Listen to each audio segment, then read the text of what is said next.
Silakan.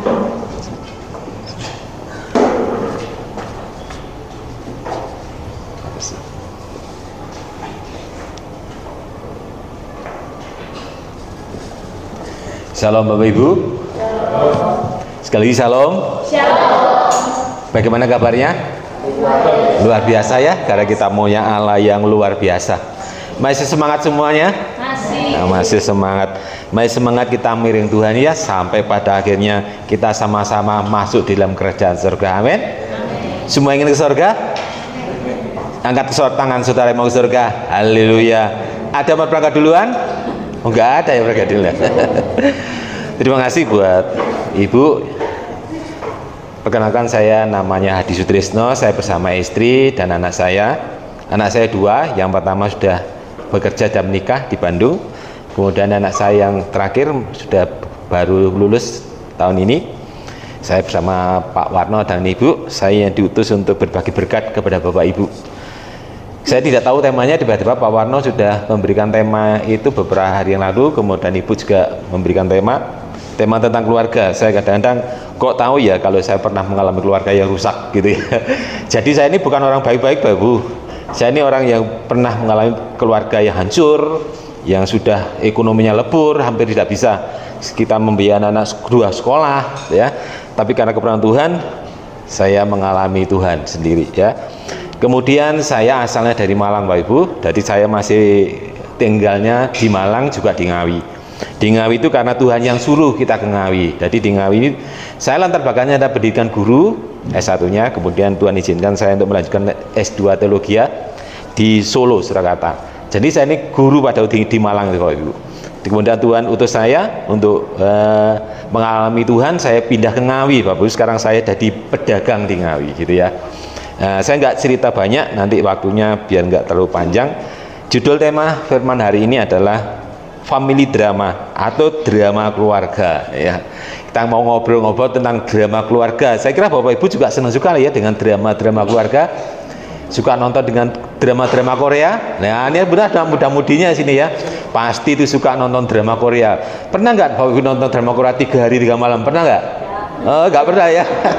Saya sama istri saudara menonton drama Korea itu. Anak saya pasti pertama dia dari Malang pulang Ngawi, saya nggak tahu, tiba-tiba dia jadi di rumah, saya lagi asik nonton drama Korea itu Bapak Ibu.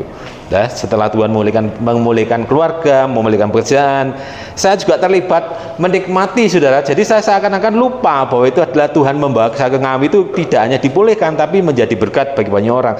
Tapi saya nikmati saudara. Saya lihat drama Korea itu 3 hari 3 malam berturut-turut saudara. Ada 86 seri saudara. Dan kalau lihat ya, saya melihat itu kisahnya sukanya sama yang romantis sama istri itu. Ada kisah yang romantis.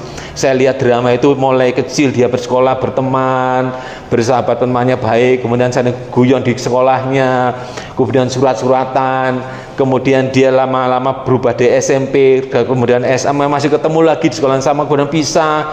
Dia sampai dia satu kuliah di luar Korea, satu yang kuliah di Amerika, semua jadi dokter, ya jadi pengusaha, terus ketemu lagi, terus dia pacaran, kemudian menikah. Setelah menikah dia ngobrol ya, sayang-sayangan gitu. Kita lihat nonton sampai 2 hari, masuk ke 3 hari. Saya lihat drama itu bagus sekali ya ceritanya gitu ya. Nah kemudian dalam satu cerita itu tiba-tiba menikahlah mereka. Nah dalam pendengar itu saya melihat masih romantis, pergi ke sana berdua, panggilnya I love you, ke sana berdua. Tiba-tiba siang istrinya mulai hamil, saudara. Semua sama sibuk sama kerjanya, istri lama-lama tidak bekerja karena dia harus cuti. Suami masih aktif di kantornya. Nah, kemudian melihat istrinya, biasanya dia cantik, pakai baju yang sangat seksi sekali, sekarang dia pakai daster.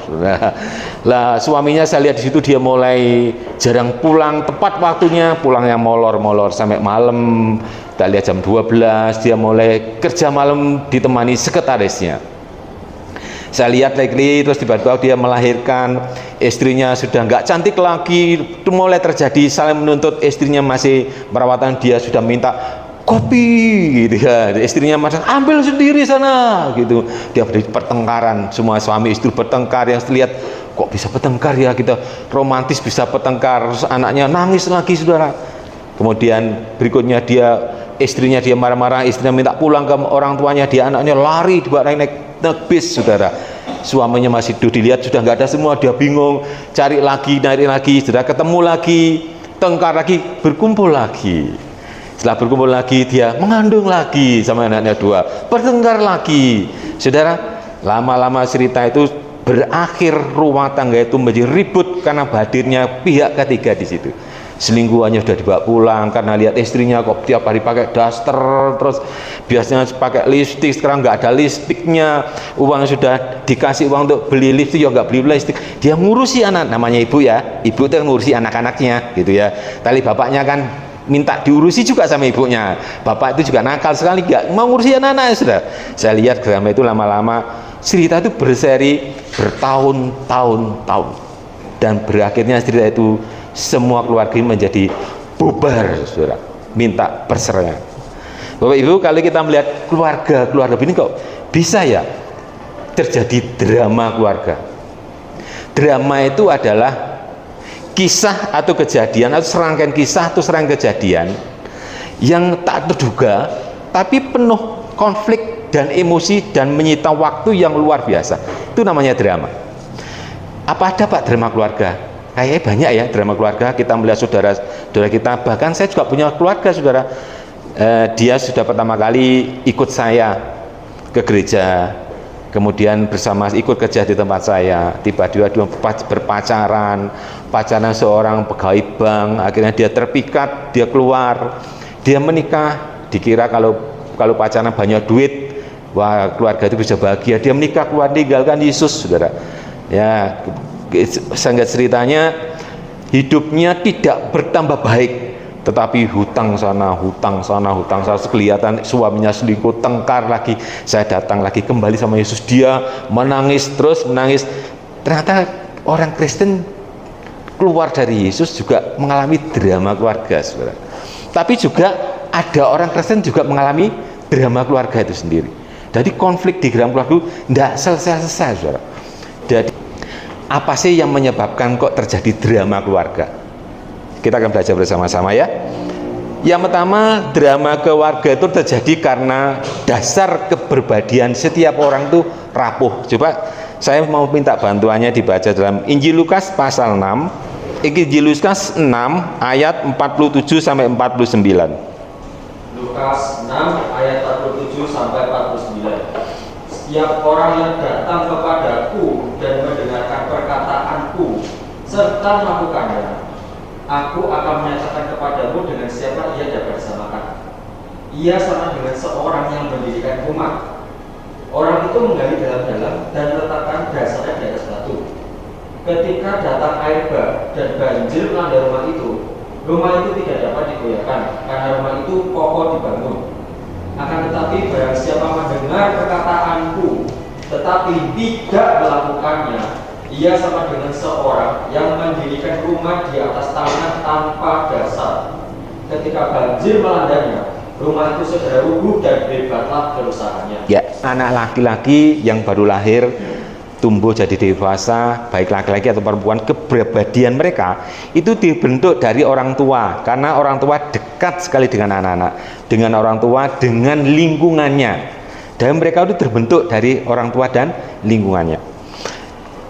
Seorang anak laki-laki atau anak perempuan, Bapak Ibu, dalam kontak dengan orang tua, mulai masa balita sampai sekolah SD, SMP, SMA sampai mau menikah, pasti ada yang namanya luka batin. Jadi ada anak-anak itu mesti yang tersinggung hatinya, tersakiti hatinya oleh orang tua, kecewa. Pernah anak ini merasa diperhatikan, diperlakukan tidak adil, merasa anak ini juga merasa jengkel sama mama papanya, juga merasa dibully oleh temannya, juga merasakan penolakan mungkin orang tua. Jadi hal-hal kecil yang sifatnya tidak kelihatan ini, itu ternyata menimbulkan luka di dalam hati setiap anak, Bapak Ibu. Dan kita tidak tahu, orang tua dianggap biasa-biasa saja, saudara. Tapi anak ini tumbuh dengan luka di dalam hatinya, menjelang dewasa, menjelang mereka mau menikah, ini luka ini semakin lama semakin banyak dan semakin dalam, tetapi tidak kelihatan, seakan-akan tidak ada konflik di dalam dirinya. Bapak Ibu, jadi kepribadian ini ternyata anak-anak kita ini itu semuanya terbentuk dari perilaku kita sebagai orang tua yang suka membuat dia itu sakit hatinya, dan mereka anak-anak itu tidak berani berterus terang, dan kita sendiri tidak melihat bahwa anak kita sebenarnya tersakiti, itu tidak pernah sadar Bapak Ibu. Tetapi sesungguhnya mereka mengalami namanya konflik batin atau luka batin, ya. Oleh karena itu konflik batin atau luka batin ini ya yang mempengaruhi anak-anak ini memiliki kepribadian yang berbeda-beda. Ada seorang laki-laki yang kepribadian cuma 50%. Ada seorang wanita juga perbedaan sekarang 50%. Misalnya laki-laki dengan wanita ini menikah, maka yang laki-laki menuntutnya lebih banyak karena dia punya 50% kepribadian. Mereka akan nuntut istrinya untuk memenuhi kekurangannya. Sama, istri juga sama. Dia kan kepribadian cuma 50%, maka dia nuntut suaminya untuk memenuhi, memuaskan apa yang kekurangan di dalam seorang perempuan, seorang wanita, Bapak Ibu. Nah, kalau luka ini tidak diobati, Bapak Ibu, maka keluarga ini pasti akan mengalami namanya drama keluarga. Jadi kadang-kadang kita ini, anak-anak kita kalau sudah besar, udah mau menikah, kita setuju kita menikah, tapi kita tidak pernah mengobati luka yang di dalam hati. Kalau luka jasmani bisa kelihatan Bapak Ibu, mungkin di sini luka bisa kelihatan, tapi luka yang sifat rohani di dalam hati, di dalam batin itu Saudara, itu tidak kelihatan, tapi bisa dilihat dari sikap pribadi seorang anak. Anak itu kadang-kadang kalau ditanya itu mulai kalimatnya, oh, misalnya gini, Felik, apa? Nah, itu kalimat berarti ada sesuatu yang di dalam hati itu menekan, itu ada konflik. Tapi ada anak dipanggil Felik, ya ma, itu tidak kelihatan, Bapak Ibu. Tapi sama-sama di dalam hati pasti namanya luka itu masih ada. Lah, oleh karena itu firman Tuhan berkata begini, coba dibaca di Yakobus 5 ayat 16. Yakobus 5 ayat 16. Yakobus 5 ayat 16. Karena itu hendaklah kamu saling mengaku dosamu dan saling mendoakan supaya kamu sembuh. Doa orang yang benar bila dengan yakin didoakan sangat besar kuasanya. Hendaklah kamu saling mengaku dosamu dan saling mendoakan. Saya minta terjemahan FAYH ya. Di terjemahan yang lain, di firman Allah yang hidup. Yakobus 5 ayat 16 dan terjemahan FAYH. Hendaklah saudara sekalian saling mengakui kesalahan dan saling mendoakan supaya saudara disembuhkan. Doa yang sungguh-sungguh dari orang yang benar memiliki kuasa yang besar dan membawa hasil yang menakjubkan. Hendaklah saudara sekalian saling mengakui kesalahan dan saling mendoakan supaya saudara sembuh. Yang sembuh apanya Pak? Oh, enggak luka. Yang sembuh cuma sembuh apa? Luka batinnya. Ya, makanya Tuhan ngomong, setiap orang yang mendengarkan, setiap orang yang datang kepadaku, mendengarkan suaraku dan melakukannya, aku menyamakan dia dengan orang yang membangun rumah. Lah, membangun rumah Saudara, pertama kali harus dibangun. Kalau bangun rumah itu apa Bapak Ibu yang dibangun? Pondasinya. Kalau membangun pondasi, langkahnya apa Bapak Ibu? Tanahnya diapakan? Dikeduk, dikeluarkan tanahnya. Betul? Nah, kalau dikeluarkan tanahnya, pada waktu mengeluarkan tanahnya ini pasti ada ketemu sampah plastik, ada ketemu sampah yang lainnya. Semua kalau dikeduk semua, duduk sampai dalam, maka tanah-tanah yang asing itu keluar. Lah, kemudian firman Tuhan katakan, Yesus ngomong, kalau sudah diduduk semua pondasinya baru ditaruh dengan batu, dikasih pondasi batu. Batu ini berbicara tentang firman. Jadi pada waktu seorang mengaku dosa, ini sama dengan menggali luka batin, itu digali, sampahnya dikeluarkan, Saudara. Jadi pada waktu kita saling mengaku dosa, artinya setiap orang, Pak, lah aku nggak salah itu Pak, gitu ya. Misalnya anak-anak kita ini, ayo, saya punya anak kapan hari beberapa tahun lalu kan mau menikah di Bandung. Kemudian gereja ini mempraktekkan ini saya sukanya.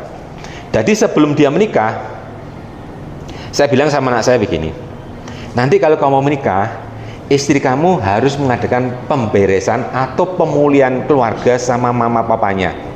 Loh Pak, apa mereka mau? Lah kalau mau, nanti papa setuju kamu menikah. Kamu juga sama.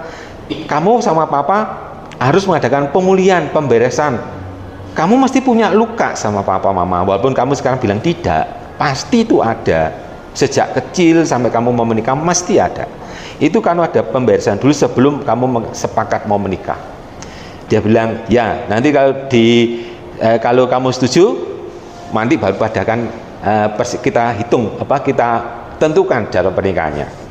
Nah setelah anak-anak kita mau menikah, tiba-tiba di gereja mereka mengharuskan orang tua mendampingi anaknya masing-masing agar anak ini mengadakan pemulihan keluarga sama orang tuanya.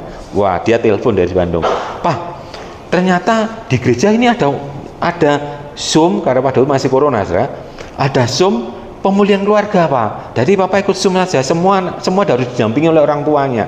Kalau nggak Zoom ikut pemulihan keluarga, mereka tidak tidak dikerjakan pernikahannya pada bulan-bulan ini, masih menunggu setelah selesai COVID Corona.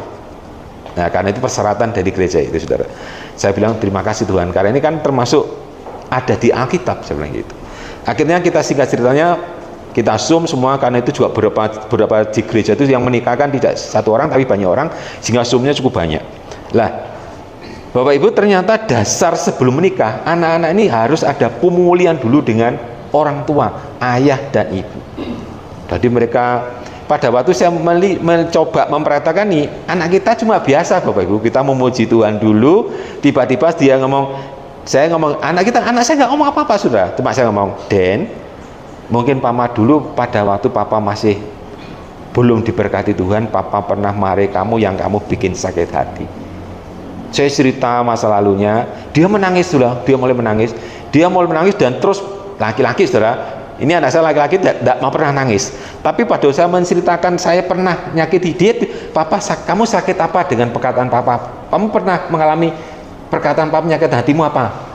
Apa ya cuma gitu tak saudara. Tapi setelah saya mengeluarkan, kamu merasa enggak kalau Papa pernah nyakiti kamu seperti ini, kamu pernah Papa pukul, kamu pernah, lah itu dia baru ingat saudara.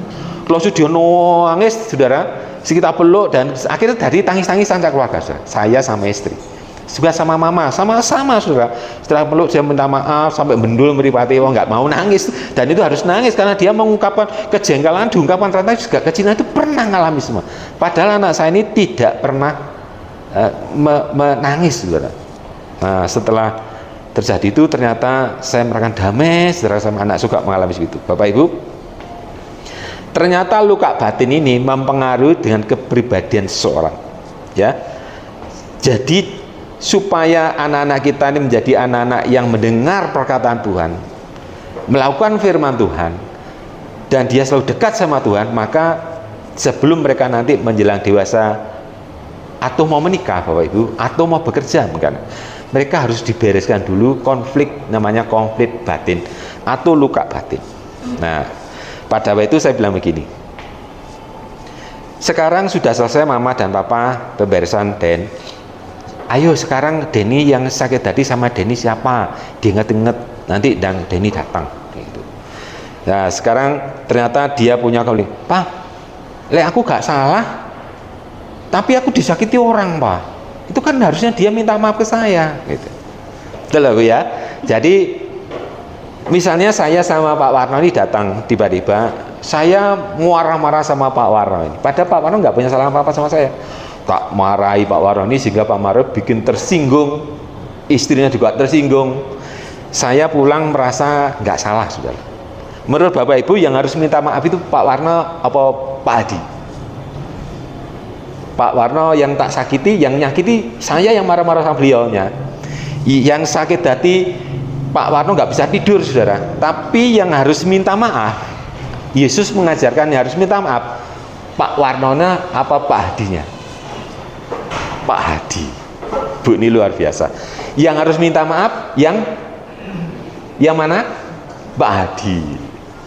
Sing tak sakiti padahal Pak Warno. Yang nggak bisa tidur Pak Warno. Pak Hadi bisa tidur nggak setelah maaf Rara?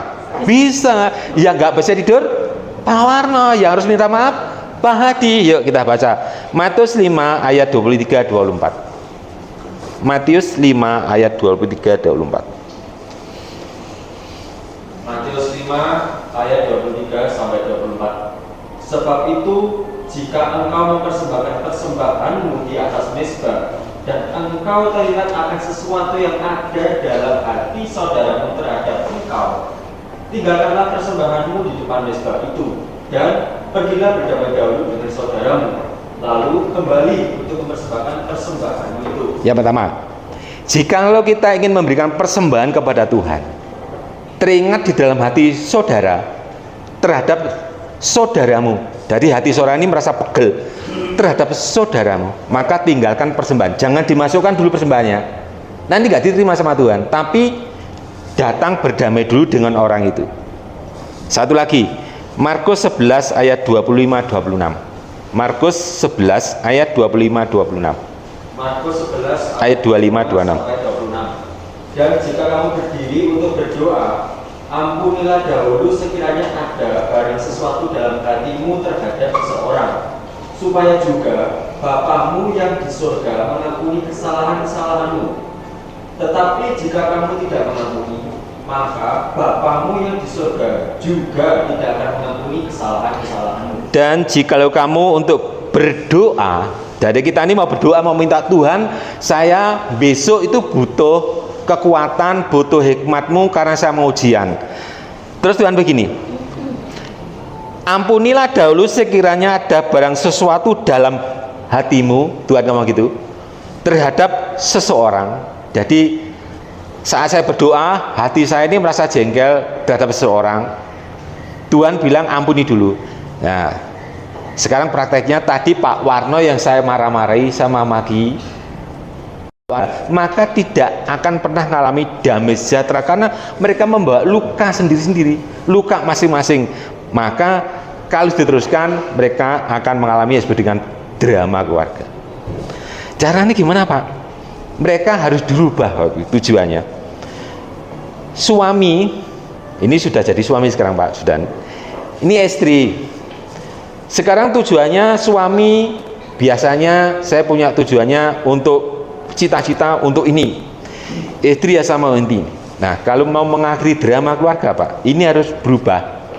Ini kan jarak begini, ini harus ditarik ke atas segitiga. Nah, yang namanya segitiga, kalau kita tarik ke atas ke sini, ya ini ke sana.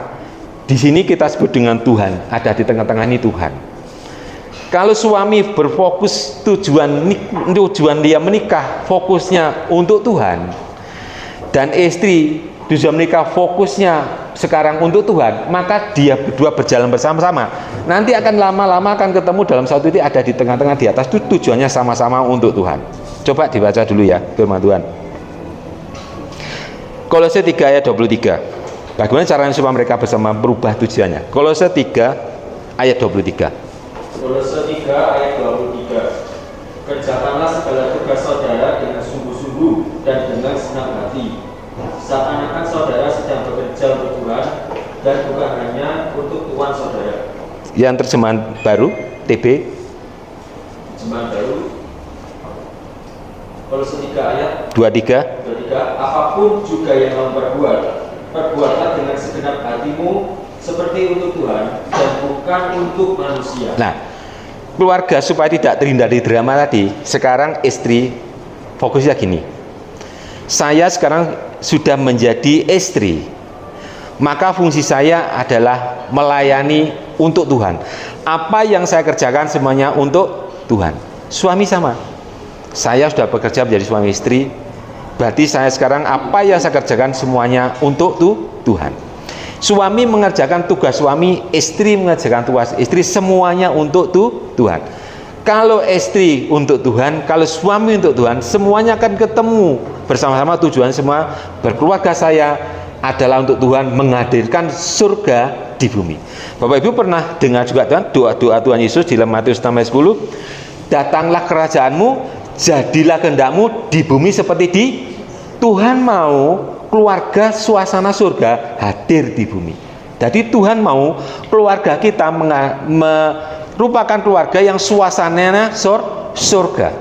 Tuhan mau surga itu hadir di keluarga kita masing-masing. Oleh karena dia minta saudara fokus apa yang sudah kerjakan sebagai istri, apa yang dikerjakan sebagai suami, semuanya seperti untuk Tuhan. Pak, caranya piye, Pak? Istri bangunnya pagi biasanya. Tak lihat tuh istri banyak ibu-ibu bangun tuh jam 4:30, tapi juga ada yang jam 7, saudara. 4:30 ya Bu ya. Jam 4 sudah bangun, sudah di kamar di dapur, sudah ada yang nyiapkan kopi. Bapaknya jam 6 ketlangopan gitu ya. Ini istri kan wong lanang tangi awan temen kampus kerja tengok. Ini saudara bukan untuk Tuhan. Kalau untuk Tuhan gimana Pak? Suami bangun, saudara bangun dulu jam 4 biasanya, bikinkan kopi, lagi masak, terus suami bangun jam 6. Dia saudara berubah kalau untuk Tuhan gini. Pagi sayang, ini kopinya, ini sarapannya. Suaminya gini, wow, baik sekali kok sayangku. Dia semakin besar, dia memang semakin besar saudara. Tapi saudara, sikap saudara menjengkelkan. Suami saya menjengkelkan Pak. Kerjakan semua untuk Tuhan. Nanti dia akan berubah, pasti berubah. Ada kesaksian banyak nanti Bapak Ibu bisa lihat di YouTube ya. Itu ada kesaksiannya juga pendeta Debbie Basir, itu juga ada di situ. Semua juga ngalamin konflik keluarga ini ya. Nah, suami sama. Bojoku kira landeke anduk pating geletak mari adus pating geletak pating adus. Sudah tidak perlu ngomong lagi. Istri baru mandi taruh santolnya di meja makan saudara. Suami datang.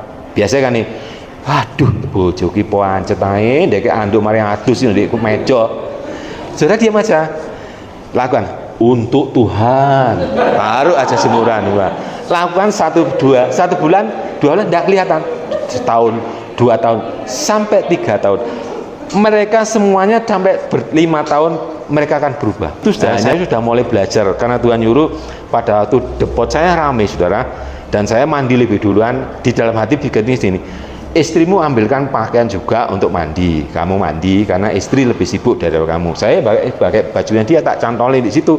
Lah saya namanya laki-laki kan pokoknya tak buka keperluannya 1, 2, 3 saudara. Nanti pas dipakai itu warna berbeda-beda saudara. Loh Pak, kok daster iki gak cocok, iki gandengin biji gak cocok. Lah kan kita gak tahu, kalau namanya praktek cukup saja dulu. Tapi dia pada waktu itu apa kok guyu, saya bilang kok nyumpo. Lek Joko kok aneh gitu. Apa aneh? Lek ki kaos ki gandengan iki yo kaos, maksud ki baju bagus kayak pergi kok digandeng celana katok pendek kan gitu gak kantes. Lah kita nggak tahu saudara. Namanya praktek. Kan itu berjalan bertahun-tahun jadi kebiasaan. Jadi kalau saya masih sibuk di depot itu masih rame karena saya mengerjakan yang lainnya, istri di belakang dulu dia bawa ganti juga. Sama pada waktu di cucian itu banyak anak-anak pulang semua cuciannya bak, dari kalau pulang nggak bawa duit saudara, bawa cucian di bak banyak gini. Jadi saya yang kadang mama nyuci, kadang saya nyuci, kalau nggak dia setrika saya nyuci. Bapak Ibu, karena ini tujuannya apa? Saya kadang-kadang seperti untuk Tuhan. Dulu enggak, dulu apalnya ya saya marah saudara. Jadi kalau saya mau berangkat pada waktu saya belum dibawa Tuhan, saya masih dinasnya di kantor itu, kalau saya pagi berangkat, sepatu siap, air panas siap, saudara. Tapi setelah saya dirubah Tuhan Ngawi, itu berubah saudara. Sekarang enggak, karena pada waktu saya sering jadi drama keluarga, Bapak Ibu. Tapi puji Tuhan setelah kami di Ngawi ini tidak jadi drama, saudara. Saya malah melihat teman kita bermain drama, kayak tahu, wah ini lagi main drama, ini lagi main drama, gitu. Kita tahu karena kita pernah ngalami seperti mereka, gitu, Bapak Ibu. Ya, lah. Kalau suami dan istri melakukan segala sesuatu seperti untuk Tuhan, jadi pernikahannya semua itu tujuannya menghadirkan surga di bumi, menghadirkan surga dalam keluarga kita masing-masing. Tujuan pernikahan kita, maka nanti anak-anak kita itu akan mengikuti kita, Bapak. Jadi pada waktu saya fokus pada pekerjaan Tuhan, saya bekerja, tapi saya juga memikirkan pekerjaan Tuhan. Maka anak-anak saya pun ditata oleh Tuhan. Pada waktu saya berpikir dulu kalau saya tidak dibawa Tuhan ke Ngawi, saya nggak bisa nyekolahkan 2 anak saya. Tetapi karena saya ngikuti apa yang Tuhan mau, maka 2 anak saya ditata oleh Tuhan. Dia lulus dengan baik, langsung bekerja di perusahaan, dan dia berkeluarga. Satunya ini juga sama. Saya melihat biaya kuliah itu kalau dihitung banyak, sampai Ibu Gembala tanya, dihitung totalnya berapa? Nggak tahu. Punya asuransi pendidikan? Nggak punya. Kita nggak asuransi, kita cuma memakai sistem keuangan yang diajarkan Tuhan di dalam Alkitab, ya. Kemudian Bapak Ibu, kalau keluarga ini fokusnya untuk Tuhan, maka akan terjadi namanya ketenangan, ketentraman selama-lamanya. Konflik ada konfliknya, tetapi cepat selesai. Coba baca Yesaya 32:17. Yesaya 32 ayat 17.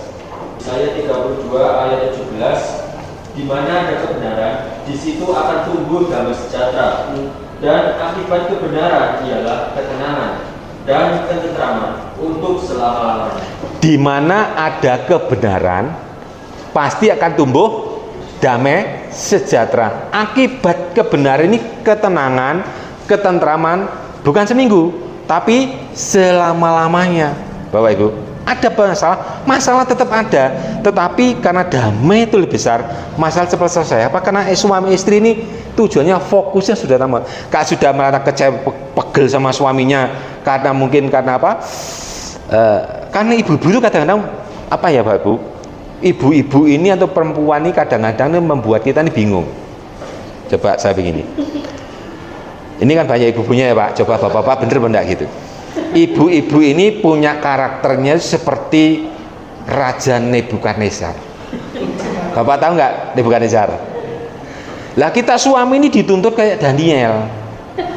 Ingat ya, Raja Nebukadnezar itu memanggil semua orang pinter, seorang ahli termasuk Daniel. Raja ngomong gini, ayo, aku tadi malam ngipi apa? Artinya apa? Nebukadnezar, nggak ada yang bisa. Tapi Daniel ngomong, tadi malam Tuhan mimpi ini, artinya ini. Lah, wanita sekarang tuh nuntutnya begitu Bapak Ibu. Pak, gini contohnya gini. Nah, kalau bakso ini bakso rame. Itu istri kita mah gitu. Suami kan biasa, dia ngomong bakso rame. Kan ya diting bakso di sana. Kadang, Pak, aku minta bakso, kan enggak gitu. Dia bakso rame, ya kita tenang aja, setir dia bakso. Sampai di rumah gini. Alase bakso ngono itu kok gak sida. Loh. Ya kita kaget, kok dia gak mau beli bakso. Ada gak di sini begitu? Gak ada ya? Ternyata gak ada juga ya. Banyak juga ternyata gitu. Saya pada waktu juga sering begitu. Kok gitu ya perempuan nih? Pak gini kadang-kadang. Bilanya gini, kita bersama duduk gitu ya. Kadang kita melihat anaknya di gini kan. Kamu mangsle. Anaknya tidak mau asli. Nah kita kan nggak ditawani, cuek aja. Tiba-tiba kita pergi pulang, gandeng ngombe angsli ngenten tahun depan. Loh, dia nggak minta angsli, tapi ngomongin sama anaknya, kamu mau angsli?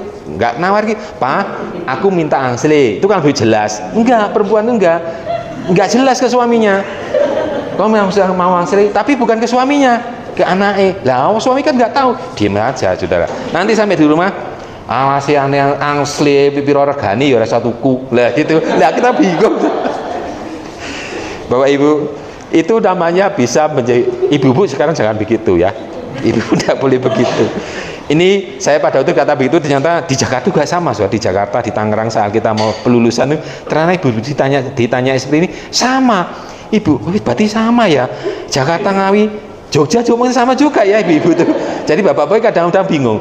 Istriku memang ngomong apa? Jadi kadang-kadang kalau saya pergi saudara bersama istri, dia ngomong Strabinoto Suman kok enak. Wah saya nggak langsung tak enggok nih keliling Nasional Suman iki terus Suman ini. Iki bukan Noto Suman ki rasanya gak kok Noto Suman. Nah, berarti memang kebetulan iki pengin berarti pilih Nabi Noto Suman tak tuh kok nih saudara daripada ngomel. Jadi saya karena kita sering belajar dan ibu-ibu itu tidak mau mengubah karakternya itu. Kadang-kadang suami terjebak di situ Bapak. Ya kadang-kadang kita jadi marah gitu loh ya. Jadi ya itu cara yang kedua menghindari namanya drama keluarga. Supaya Pak sekarang sudah jadi drama keluarga Pak di tempat saya. Gimana ya Pak caranya supaya drama keluarga ini berhenti? Yuk kita sedikit lagi ya. Roma 12 ayat 1 dan 2. Sedikit lagi. Roma 12 ayat 1 dan 2. Roma 12 Ayat 1 dan 2. Roma 12 ayat 1 dan 2. Karena itu, saudara-saudara, demi kemurahan Allah aku menasihatkan kamu, supaya kamu mempersembahkan tubuhmu sebagai persembahan yang hidup, yang kudus dan yang berkenan kepada Allah. Itu adalah ibadahmu yang sejati. Janganlah kamu menjadi serupa dengan dunia ini, tetapi berubahlah oleh pembaruan budimu, sehingga kamu dapat membedakan manakah kehendak Allah, apa yang baik, yang berkenan kepada Allah, dan yang sempurna. Amin. Saya tidak ngupas semuanya, saya cuma ngupas poin aja. Supaya kita tidak terjadi drama keluarga tadi, Ibu. Sekarang kita semua Bapak Ibu, sekarang kita harus mengubah yang namanya budi, pembaruan budi, cara pandang kita, paradigma kita harus berubah. Jangan seperti dunia. Kalau dunia bilang ibu-ibu tadi seperti tadi, sekarang kita jangan begitu ibu-ibu sama bapak-bapak. Pak, aku mau belikan angsle, gitu aja. Bapak langsung, oh oke, angsle gitu. Aku mau beli bakso, oke sekarang beli bakso gitu. Jangan seperti Nebukadnezar ya. Nanti ibu-ibu jangan begitu ya. Nah, pembaruan budi supaya kita tidak mengalami drama keluarga, dan kita kenyataannya sering berdrama sekarang. Ini posisi kita dalam drama keluarga, Pak. Gimana caranya supaya kita memberikan drama keluarga?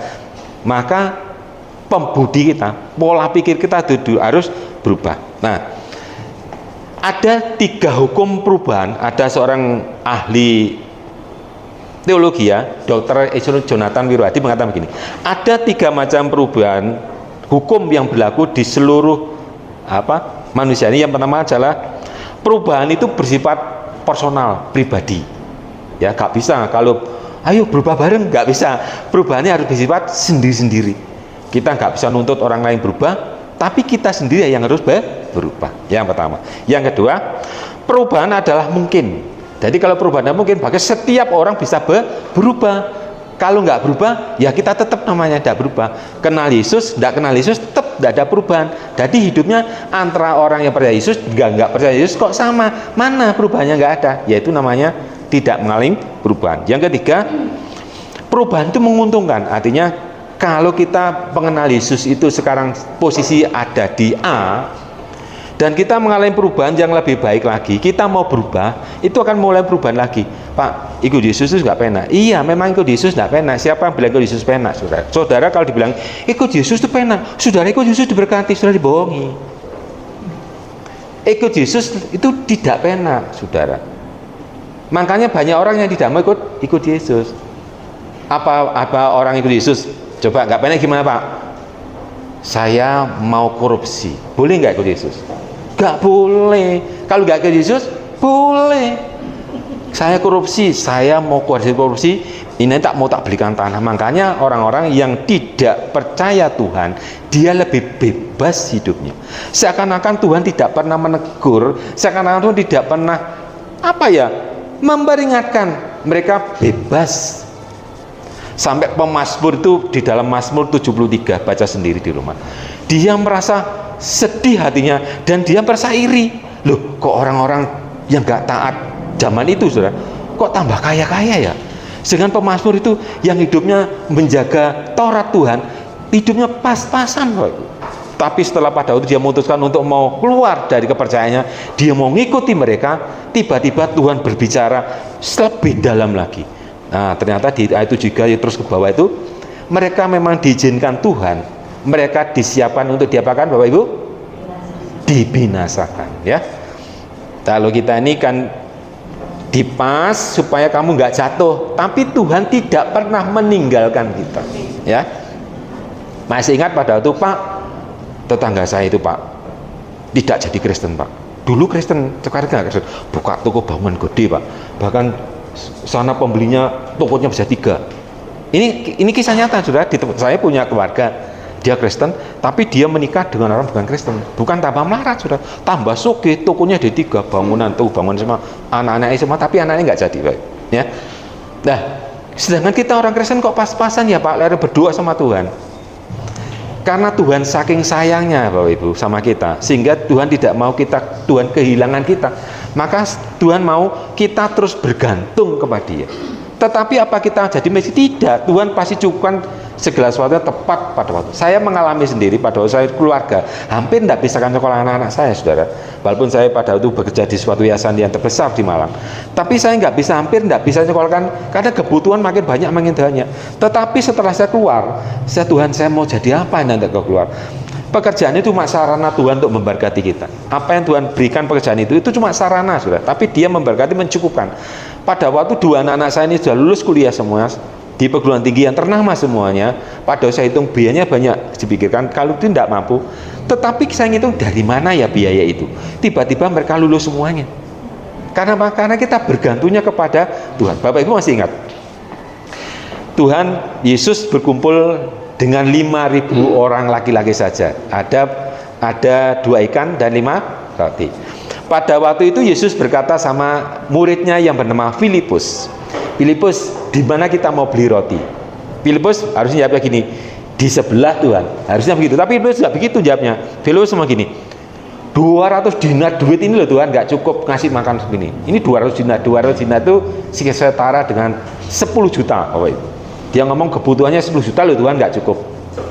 Tapi Yesus ngomong gini, belum ngomong Yesus sama Andreas ini ngomong gini, muridnya Tuhan, di sini cuma ada 5 roti 2 ikan, tapi apa artinya Tuhan untuk sekian ini? Yesus ngomong gini, mana yang 5 roti 2 ikan? Dia ngajarinya 5 roti 2 ikan dengan apa, saudara? Mengucap syukur. Lalu Yesus mengucap syukur, kemudian dibagi-bagikan. Di ayat berikutnya apa? Tuhan sudah memberikan jalan keluarnya, saudara. Filipus ngomong kebutuhan yang dibutuhkan saat itu perkiraan 10 juta. Andreas bicara, yang ada cuma 5 roti 2 ikan. Yesus ngomong gini, yang ada kamu mengucap syukur, nanti akan jadi pelipat gandaan berkat. Karena apa? Di ayat berikutnya Tuhan sudah bilang gini, aku sudah tahu apa yang aku berbuat. Nanti baca sendiri ya ayatnya itu. Artinya apa Bapak Ibu? Apa yang kita punya sekarang cuma 1 juta Pak, nanti melunasi sekolah anak saya ini butuh 5 juta. Mengucap syukurlah dengan yang 1 juta. Tetap bekerjalah saudara dengan yang berkat Tuhan ini. Tetap kerjakan apa yang menjadi tugas kita.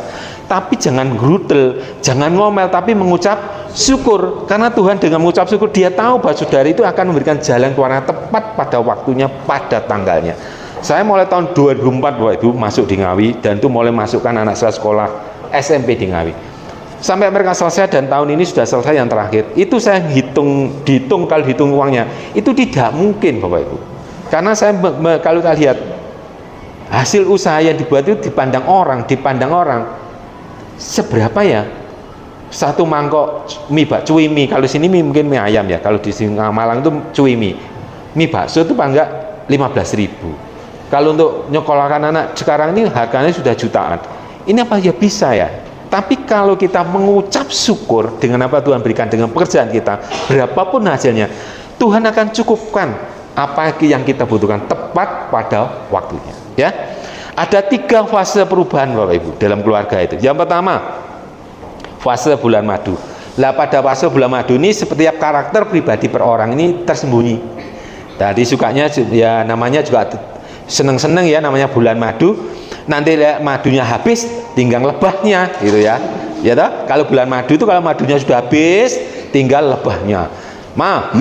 Gitu ya, saudara.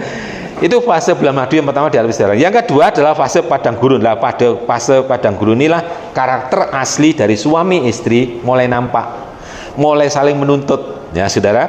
Oleh karena itu kalau sudah saling menuntut, ini nanti kalau diteruskan akan menjadi drama keluarga. Kita sebagai orang tua yang tahu anak-anak kita mau berkeluarga, kalau sudah mulai terjadi drama keluarga, kita orang tua harus turun, harus memberi pengetahuan tentang firman supaya tidak terjadi drama. Apa Pak yang harus dikerjakan? Begini, ada 3 yang dikerjakan.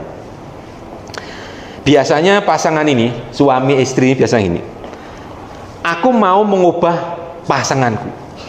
Jadi misalnya suami ngomong, aku mau istriku tak rubah. Jadi kayak mau ini jadi istri mau jadikan apa ya? Itu tergantung suami. Itu tidak boleh. Yang harus dilakukan gini. Suami harus mulai menerima istrinya. Ini kan sudah suami istri sudah bertahun-tahun nih, jadi masuk fase yang kedua padang gurun. Kalau suami ingin mengubah istri itu tidak bisa. Tapi suami harus menerima keadaan istrinya. Istri harus mulai menerima keadaan suaminya. Coba Kolose 3 ayat 23. Yang tadi ya, Kolose 3 ayat 23. Kolose 3 ayat 23. Apapun juga yang kamu perbuat, perbuatlah dengan segenap hatimu, seperti untuk Tuhan dan bukan untuk manusia. Suaminya kalau tidur ngorok, gitu ya. Istrinya jangan pindah tempat tidur, ditutup dia nggak ngorok. Jadi mulai menerima keadaan suaminya gitu ya. Nanti istrinya tidur tengah ngontut ya. Suami waduh ngontut gitu kan raga etis kan gitu. Tapi kita ada nggak ibu yang ngontut tadi tidur? Jadi kita sebagai suami, saya dulu gitu saudara. Iki kok ngontut deh, ini orang gak sopan nih, bilang gitu. Lanjut ke belakang entut, yang itu cuma tuwono gitu. Tapi kita belum belajar tentang keluarga. Jadi setelah praktek ini, dadu sekarang bu, sudah berkeluarga. Jadi kita menerima pasangan kita masing-masing supaya tidak ada di drama keluarga. Ini fase padang gurun ya. Yang kedua di fase padang gurun akan terjadi begini. Pasanganku harus seperti yang aku mau. Jadi suamiku besok aku pingin suamiku. Saya punya pegawai saudara, sama istri ini, Mbak Endang, bojo sama ini konan, bu jangan, bojo saya mau tak taruh sawah, cik uwek, loh apa, cik gak selingkuh. Ini kan ya gak baik boy. Jadi bojo ini dibuat elek saudara. Bojo ini pacaran, bojo ini kan lebih muda itu, istri suaminya lebih muda, sebenarnya lebih ganteng. Tapi karena istrinya takut dia selingkuh, harusnya kan kasih Vaseline, dikasih apa itu, kasih hand body, minyak rambut. Istri ngomong, gak usah bu, nanti dia tambah ganteng, selingkuh gitu. Pakai saya gitu, harus mari sama istri saya. Jadi kita biasanya menuntut pasangan kita itu seperti yang aku mau gitu deh. Yang betul gimana Pak? Yang betul begini, 1 Yohanes 2:6, 1 Yohanes 2 ayat 6. Yang betul begini, 1 Yohanes 2 ayat 6. Yuk. 1 Yohanes 2 ayat 6. Barang siapa mengatakan bahwa ia ada di dalam dia, ia wajib hidup sama seperti Kristus telah hidup. Jadi barang siapa sudah mengambil kesepakatan berada hidup dalam Yesus, maka suami istri ini, hidup suami istri ini sudah sepakat di dalam Yesus, maka suami istri harus hidup seperti Yesus hidup. Gak bisa Pak, iya gak bisa. Tapi kita bisa kalau ada penolong namanya Roh Kudus. Oleh karena itu kita butuh bantuan Roh Kudus untuk menjadi seperti Kristus. Yesus mau barang siapa mengatakan ada di dalam Yesus, maka dia wajib hidup seperti Kristus hidup. Yang ketiga, yang C. Biasanya juga begini. Suami itu biasa gini, kowe berubah sih. Istri mau, ya ora, ya kowe berubah sih. Ya kowe berubah sih. Kalau setiap hari berubah, nggak ada yang berubah, saudara. Yang betul gimana? Yang betul Matius 7 ayat 12 ya, sedikit lagi. Matius 7 ayat 12. Matius 7 ayat 12. Segala sesuatu yang kamu kehendaki supaya orang perbuat kepadamu, perbuatlah demikian juga kepada mereka. Itulah isi seluruh buku Taurat dan kitab para nabi. Nah, saya mau istri saya berubah. Anda nggak bisa mengubah istri. Yang berubah adalah saya dulu. Saya berubah sendiri. Oh, keluarga ini kayak drama ya. Keluarga aku kok main kayak drama. Saya berubah. Suaminya belum berubah. Gak apa-apa, ibu berubah. Istri kok gak berubah ya? Gak apa-apa, suami berubah. Berubah dulu. Nanti lama-lama kamu malah perubahan. Ini yang kesaksian ini, yang ini bisa lihat di YouTube ya. Namanya Dewi Basir. Ya ini sama ini. Tadi dia dalam 6 tahun tuh suaminya berubah. Istrinya keras berubah menjadi seperti yang sekarang. Ya ini kesaksian aku. Ya, jadi kita tidak bisa menuntut kamu berubah dulu, tidak. Tapi supaya tidak jadi drama keluarga, maka saya harus berubah lebih dulu. Ya. Yang ketiga tadi fase padang gurun, sekarang fase yang terakhir fase dewasa. Dalam fase dewasa ini tetap ada permasalahan Pak Ibu. Masalah tetap ada, konflik tetap ada, tetapi karena suami dan istri satu tujuan, maka cepat selesai di tempat tidur Pak Ibu, nggak sampai besok, nggak sampai dendam. Kita pernah selisih karena pegawai juga sehari, tapi pada waktu mau tidur tos saudara, dasar tadi gini ya, iya aku yang maaf, aku ya salah, aku minta maaf, tos.